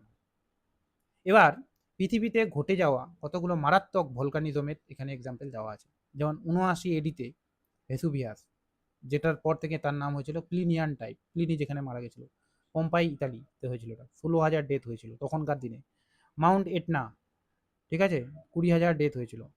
তো সবগুলো যদি আমরা মিলাই, তাহলে দেখতে পাবো সব থেকে বেশি ক্ষতি হয়েছে কিন্তু ইয়ামাতে, ইন্দোনেশিয়ায় ১৭৯৩ সালে, এবং মাউন্ট পিলিতেও হয়েছিল ৪০,০০০। দেখলে একবার দেখতে পারো, বইয়ের মধ্যে যেহেতু দেওয়া আছে, পরীক্ষা দিতেই পারে। এবার আমরা শেষ টপিক পড়ব, যে এই অগ্নুৎপাতের কিছু কিছু কি টার্ম। তো বিশ্বের সর্বাধিক অগ্নুৎপাত প্রবণ দেশ আইসল্যান্ডকে বলা হয়, ঠিক আছে। বিশ্বের উচ্চতম ও বৃহত্তম আগ্নেয়গিরি নেভোডা অজসডল স্লাডু, আর্জেন্টিনা চিলি সীমান্তে যেটা রয়েছে। বিশ্বের সর্বাধিক উঁচুতে অবস্থিত মৃত আগ্নেয়গিরি অ্যাকঙ্কাগুয়া, ঠিক আছে, দক্ষিণ আমেরিকায় রয়েছে। বিশ্বের উচ্চতম সক্রিয় আগ্নেয়গিরি কটপাক্সি। ভারতের সক্রিয় আগ্নেয়গিরি ও সুপ্ত আগ্নেয়গিরি, সক্রিয় হচ্ছে ব্যারেন আর সুপ্ত হচ্ছে নরকন্ডম। তবে একটা আরেকটা মনে রাখা উচিত, বারাটাং, এটাও কিন্তু সক্রিয়, তবে এটা মাড ভলকানো। আন্টার্কটিকার বরফ ক্ষেত্রে জীবন্ত আগ্নেয়গিরি মাউন্ট এরেবাস দেখলাম আমরা। তো বিশ্বের বৃহত্তম জ্বালামুখ আনিয়াচক আলাস্কার, এটা একটু মনে রাখো। ফিউমেরাল কি? ফিউমেরাল হচ্ছে ওই যে গ্যাস আর জলীয় বাষ্প মিশ্রিত, ধোঁয়া জলীয় বাষ্প মিশ্রিত গ্যাসটা এটা। আর তার মধ্যে যদি সালফার থাকে তাহলে সেটাকে সালফাটোরা বলা হয়। তো এই ভ্যালি অফ 10,000 স্মোক যেটা রয়েছে, ঠিক আছে, আলাস্কার কাটমাই, তো সেটাতে কিন্তু প্রচুর পরিমাণ গ্যাস এবং জলীয় বাষ্প মিলিত মানে বেরিয়ে আসে। তো ওটাই কিন্তু ফিউমোরাল বেরোয় আর কি, এটাই বোঝানোর জন্য। তো এটাই ছিল আজকের টপিক। আশা করছি সবার ভালো লাগলো।